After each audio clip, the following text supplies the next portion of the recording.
Vuoi aumentare i tuoi clienti e mandare le tue comunicazioni commerciali a più persone possibili, ma non sai da dove iniziare. Ti spiego come fare una lead generation a norma di legge.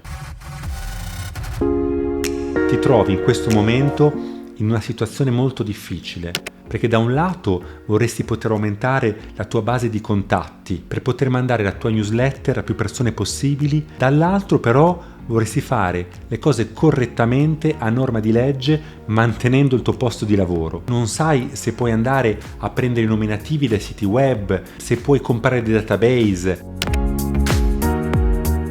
Tu hai due possibilità. Da un lato continuare ad acquisire il consenso come stai facendo, attraverso la checkbox per riuscire ad avere un consenso libero, informato, preventivo e specifico. Dall'altro la possibilità di mandare anche delle comunicazioni che non sono esattamente una newsletter, ma sono delle comunicazioni che hanno un contenuto di natura commerciale a tutti coloro che hanno deciso in modo volontario di non iscriversi alla tua newsletter, ma comunque hanno espresso un interesse al tuo prodotto e al tuo servizio. Questo ti permette di poter utilizzare la cosiddetta eccezione del soft spam, che è una specificazione del legittimo interesse, quindi poter aumentare l'invio della tua comunicazione commerciale.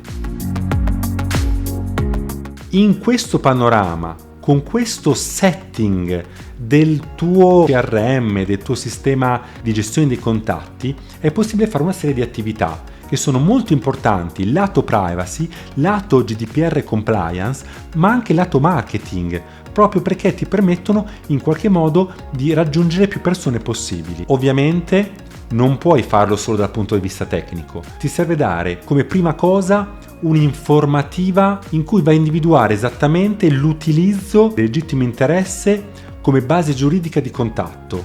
Questo è fondamentale.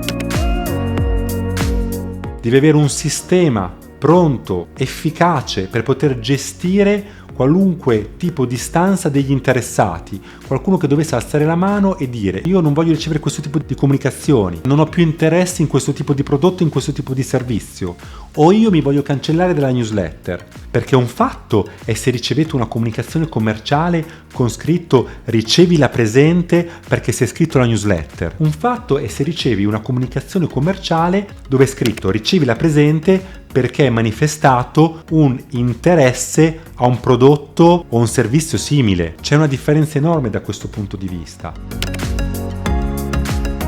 Ovviamente i problemi e le criticità sono moltissime, perché questa attività, per essere perfettamente lecita, deve rispettare dei criteri che sono specifici e che vi permettono di stare sul filo del rasoio. Perché quando si ha a che fare con i dati personali, si ha a che fare con dell'attività fortemente pericolosa. Può costare sanzioni altissime per la vostra azienda. Devi soltanto avere due tipi di requisiti. Uno, avere la parte giuridica perfettamente a norma. Due, avere un'ottima organizzazione tecnico-informatica usando dei prodotti specifici che possono rispettare al 100% i diritti degli interessati.